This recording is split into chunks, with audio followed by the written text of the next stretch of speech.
Well, good morning and welcome to Dynodaze, and today's task is this beautiful EP3 in grey, and it is having a top mount supercharger kit fitted.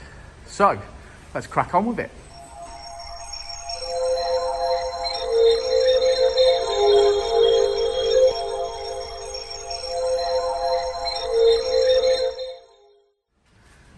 Didn't come in like that, mate. No, didn't. No, definitely did not come in like that. So some bits have been removed, Richard. So where are you up to? Just a few bits. Aircon radiator out, fans out. Customer wants to keep the aircon. Okay. So fair enough, it can stay, but I've took the radiator out and everything to make my life easier. Sure. Necessarily. There was no gas in the system anyway, so there was no issue with removing it. We've taken the standard inlet manifold off. I think this car's obviously had work on it before because certain parts of the inlet manifold were missing, you know, like a couple of brackets underneath, things like that. So it's possibly had an inlet manifold on it at some point previously. But yeah, basically just removing every standard component that needs to come off to start putting the supercharger on is basically what we've done so far. Where we're up to. Is where we're up to. Good. So this is a top mount going on. This is a top mount kit going on, yeah. The last couple of previous ones we've done have been bottom mount. Sure. We have done one FN2 with the top mount, which is the same kit as the one we're now fitting today. Yeah. But just on the EP3 rather than the FN2. So it's not our first rodeo with this kit either. But you've got a bottom mount on your EG. Yeah, we've got a bottom mount. We've done a bottom mount TTS kit. Yeah. This is the top mount TTS kit. We've done the top mount TTS kit, like I said, on the FN2 before.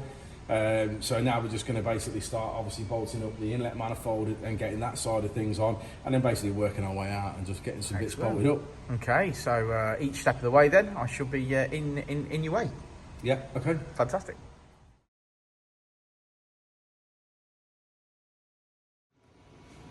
Well, we've come to a stop. And just so that you guys are aware, we've already phoned the customer about this. So Richard, would you like to explain what's happened here? Yeah, a bit of a weird one, this one, I've got to be honest with you.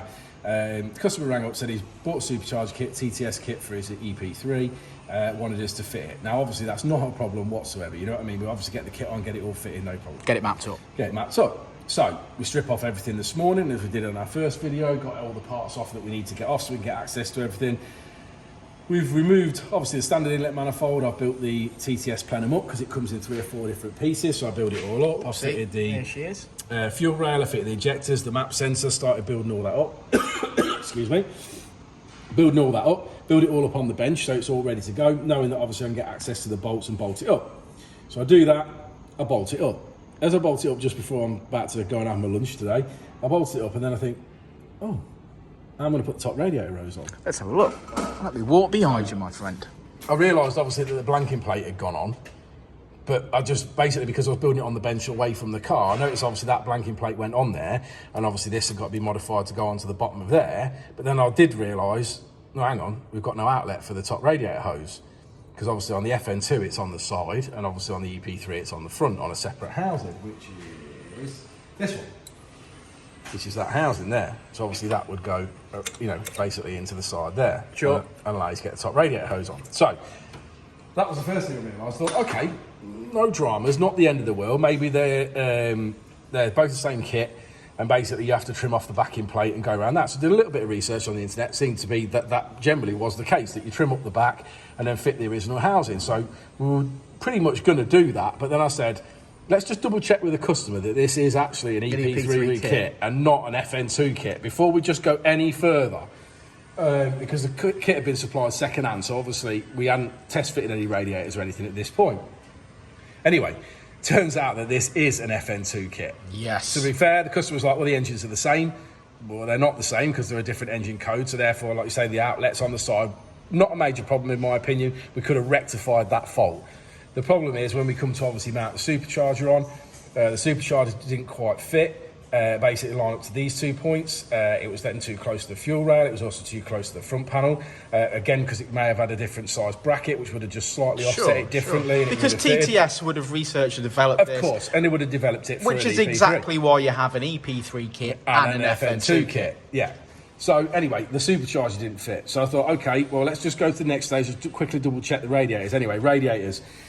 Normally on EP3, you've got the radiator, the expansion bottle, and the radiator's full length with aircon at the front. Obviously, the intercooler is designed and obviously split out. So the intercooler on this setup is on this side, the radiator's on this side, expansion box on this side, so then it won't clear the battery, so it won't go up. It also won't clear the stay of the front panel, so therefore it won't go back far enough to obviously go into position there.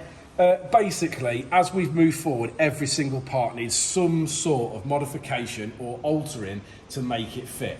Now, obviously, that's not the correct way to do things. No, it's not, because this kit for an FN2 has a value to an FN2 owner. Of course it does. So if you were to start modifying, fabricating, changing brackets, cutting brackets, etc., and we got to the end point where something didn't fit and we needed to buy something, we'd be in a situation where half the kit was used, half the kit wasn't used, and at that point it would just devalue the kit that you were selling. I mean, basically, this is down to, it's no upset for malice from anyone, it's miscommunication. The kit was sold to the gentleman that bought it as an EP3 FN2 kit.